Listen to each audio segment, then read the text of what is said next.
spoil this opportunity to pick up points and pick up wins, because the Leafs have had a relatively soft schedule, a lot of home games, and we all know that that's going to turn. Right? At some point, you're going to hit the road, and you're going to play better teams, and that's when it's going to get more difficult as the season goes on. You're right. You played, Detroit, a non-playoff team. You're playing the Rangers, that were a non-playoff team. You've got Seattle coming in this weekend, and you've got New Jersey on Tuesday. Like, these are opportunities against teams that, regardless of whether you believe they're going to make the playoffs or not, they aren't the top, we'll call them the top 8 teams in the league, top 10 teams in the league right now. So, if you're the Leafs, you've got to have an opportunity. You've got to find a way to get points. You're favored early on. Leafs are favored, right? You want to hit the ground running. And, it was a cool night in the NHL. It was a cool night in baseball. We'll get to that a little bit later this hour. And, of course, Game 3 tonight in Seattle. Tim Kirkjian will join us from Seattle around 5:30. Ray's coming up as well. Ray Ferraro on the show today. But the Habs end up stealing one last night. And that Demidov, man, that goal he scored to tie the game up was unreal. Dude, he's got some hands on him. The patience and it was almost like when he pulled it to his backhand, a lot of guys would rush it and just try to get it into the net. Watch how he just takes that extra second to make sure it goes upstairs. He's just gifted around the net. Like, the guy, everybody was on him, and he just took that extra time to say, I'm going to just make sure, these hands and the moves. You can't go get your stick there, Matty Beniers. I don't know what you... Tough look. It is. You just... But still, listen, Demidov set it up, man. Off the boards, dangles in the middle of the ice, goes to the net. That's a great play. And, the Bell Center was electric last night. The opening ceremony was remarkable. They paid homage to Ken Dryden, as you knew they would, and they should. And then it's Demidov. We talked about Lane Hudson and what he does to that place. And, Montreal, everything is breaking their way. Everything is breaking their way. It's a really positive story out there. And they stuck with it. That's the thing. I don't know, Joey Decord would probably want some of those goals back, but Caulfield, man, that OT goal, that's a sneaky little goal, man. That's a goal scorer's goal. Right off the head, short side. He had an option on the back door and decided, you know what, I'm going to put it right there. There is some skill on that team, and it is nice to watch. And you're right, Hudson's dancing, and we're watching it right here. He's got Suzuki right through the blue paint, and he gets the goalie to lean off and puts it under the bar. They made a comeback in that game. They did. They were dead in the water, man. Yeah, they were. They found a way to battle back and actually win the game. So Montreal's off to a great start. Yeah. We're waiting on news of Brady Tkachuk. It's, second opinion season, right, in sports. Yeah. Everyone's looking for a second and third and fourth opinion. But I guess Brady's down in New York looking for just dying for somebody to say to him, it's not as bad as I think. It's a sprain. Well, actually, it's a sprain. Which is positive, because I think a lot of guys are saying, I needed somebody to tell me that I'm done for the year. Right. He wants to play clearly. And if he has to have surgery and he's out for months, man, I thought Travis Green handled it. I think he handled it well, but you could tell he's not in the mood for basically the media to intimate that they're in big trouble. He's trying to shut that down, which you have to. You have to. You can't sit there and just wallow in it. You can't.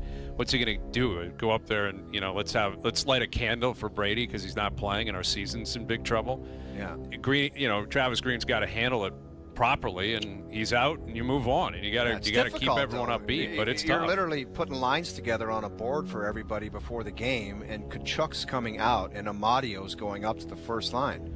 Yeah. So you could say next man up, but that's a big chore for that guy, who's basically been a depth guy. He has won a cup in Vegas, I believe, but now he's the first-line left winger. Yeah, I think they'll move it around, too. The only, slight good news is they're getting Batherson back. He's a good player, so they can – he was missing. So Batherson coming back, but you're right, it's going to be by committee. That's the thing. If you're not going to score 5-on-5, you better be winning 3-2. The goalies have to be good. The D have to be good. You've got to find a way. You're not replacing Brady Tkachuk. There's nobody on that roster that you go, okay, you just take Brady's spot.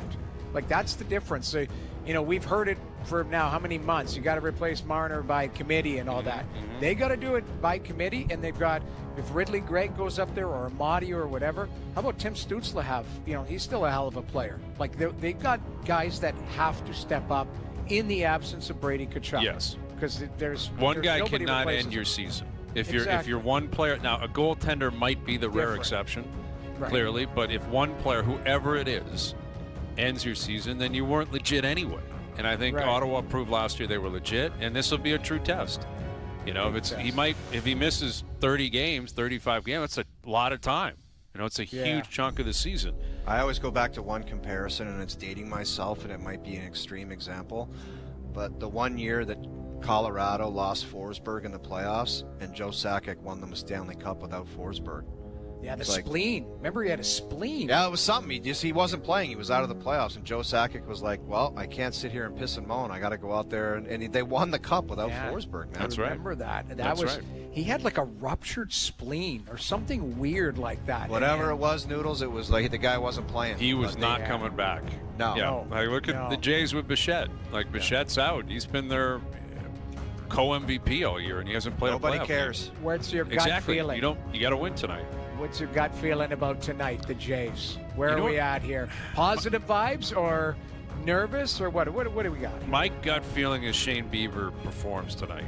That's my gut feeling. He's performed really well against Seattle in his career at that building.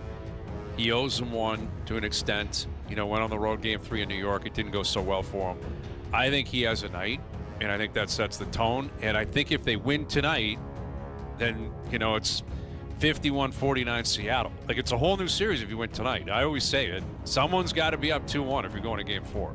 You know, I guess you could be up 3-0. I guess that's not actually accurate. But if you want to make it a long series, someone's going to be up 2-1. And that's the scenario that the Jays have to find themselves in tonight. They have to find a way for the bats to come alive and be tough outs, man. That's what they were all year. They were a tough out all season long. What about this for Bieber, Hayes?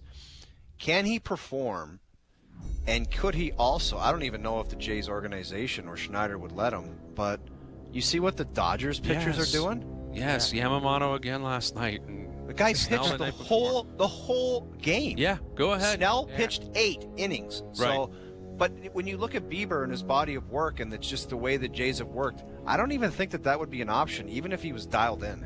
No, I'm not sure they would allow themselves to do it either. No, which is so stupid. But which is even in a do or die, man, where it's like our lives are on the line. No hitter. He could have a no-hitter going. They'll be like, let's bring in Brendan Little here. We need Little. Bring in Little. No hitter. Perfect game. Thing. Like, that's the concerning part. Let these guys run. I would love to see your face. No hitter in the 5th. Yeah. Little, and if there was like a candid camera on you, I would just love to see I'll live stream it somewhere tonight on Instagram or Twitter or TikTok or something. You will find me online. You'll be driving to Seattle. Yes, I will. Charge the mound. Crossing the border in North Dakota. Yeah, it's happening. All right, Jerry's coming up this hour because we got Ray and Tim Kirkchin going to join us today. We got our best bets coming up as well.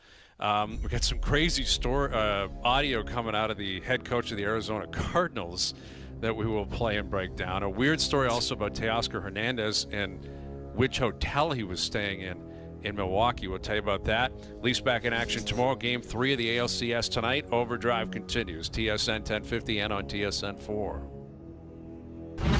You're going to want to hear this. Jerry's percentages. I don't love being commissioner as much as I used to. I actually love it even more. That's the voice of a Hall of Famer. Are you kidding? Have you been out drinking? You're all pigeons. Filthy, filthy pigeons. It's Jerry. Gerry. All right, Jerry's percentages. I'm sure Jerry's been a busy guy lately. Very happy that the NHL is back and up and running here, and I'm sure he's paying attention to a lot of different things going on in the sports world. So it's a big one tonight. We got Ray coming up. We got Tim Kirkchin coming up. So Jerry moving around a little bit. Let's get to it. Let's hear from Jerry. Jerry's popping popcorn watching the Blue Jays flame out of the playoffs. Almost as much fun as watching the Canadian teams choke in the Stanley Cup playoffs every year. Okay. What a loser. Such a hater. It's 2-0 Seattle. Series isn't over. Let's go, Jerry. You're such a funny guy. What else do you have for us? Vladdy Jr. better get the memo that the Yankees pitchers aren't throwing him meatballs anymore. So a 2-hit minimum is the bar Jerry is setting for him tonight. 2 hits for Vladdy. 2 hits plus for Vladdy tonight. You guys heard what my guy Peter Apple said. Gonna hit him Peter in the ground. Apple laid it on the line.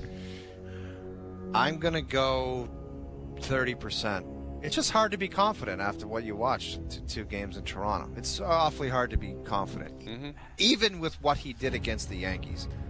I'm going 25%. You said 30. 30%. Peter Apple's got him all. Yeah. You're all messed up, man. Pete Apple. I'm ignoring what Peter Apple said. Yeah, forget Pete Apple. And I'm going 51%. I believe in it. Over 50%. Really? 1% over? That means you believe in it? I don't think so. Well, it's more than 30 or 25 or whatever you were saying. I'm twice that amount. I believe that Vladdy, you said hits. All he needs to do, if he's hitting him into the ground, maybe it gets past the shortstop or the third baseman. Like, to me, give me a couple hits, Vladdy. Give me a couple. Couple Roger Doran CNI shots through the infield. I'm going 100%. 100% that Vladdy Jr. steps up tonight. Wow. He has to. He has to. And I'm going to go a step further and say he's going to hit in the first inning tonight. I wouldn't be shocked if it's for extra bases, okay? Because that's what has to happen this evening. You want to really start the party, you want to send a message to Seattle, you got to put runs on the board immediately. And Bieber's got to go out there and pitch a clean sheet and then settle into the game and settle into a 3-game series in Seattle. And that's what it's going to be. Get comfortable out there. But I think Vladdy, I think he'll show up tonight. Again, he still hasn't struck out. It doesn't win you anything. Doesn't mean he doesn't have a hit. So it doesn't mean anything. But he's not up there just looking like a complete buffoon. Like he's not flummoxed by the pitching. Yeah. He's just not quite connecting on them. I think he breaks out tonight. I don't know what it is. Like, I generally kind of like to be positive, but I have just a terrible feeling. Like that place is going to be... It'll be rocking. Yeah, it'll be very rocking, difficult. man. It's and very I tough. don't know. Bieber concerned me what I saw.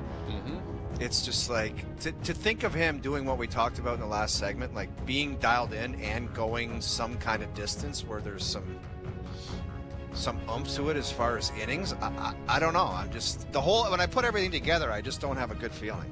Well, I am concerned about one thing. Did I read this? Maybe I'm wrong, but was it one of the worst, we'll call it umped games? Like there was Dougie Eddings, Doug is not everyone's favorite. It wasn't like one of the all-time worst. But don't they apparently they released the stats analytics, on it, the stats, and he missed a lot. Like it was not good on both sides, though. Both sides, right? Not just goes around, comes around. I think his accuracy rate was like 92% or something, which is a decent chunk. You know, that's like 1 in 10 pitches. Yeah, it's Doug not Eddings Leslie has Nielsen. no idea what's going on. Yeah, listen, that's a big part of it, man. The human element, which I love and I advocate for it. You get the ump behind a plate that just doesn't see eye to eye with whoever's on the mound or whatever it is. That can have a huge impact on the game. Massive effect. Massive effect.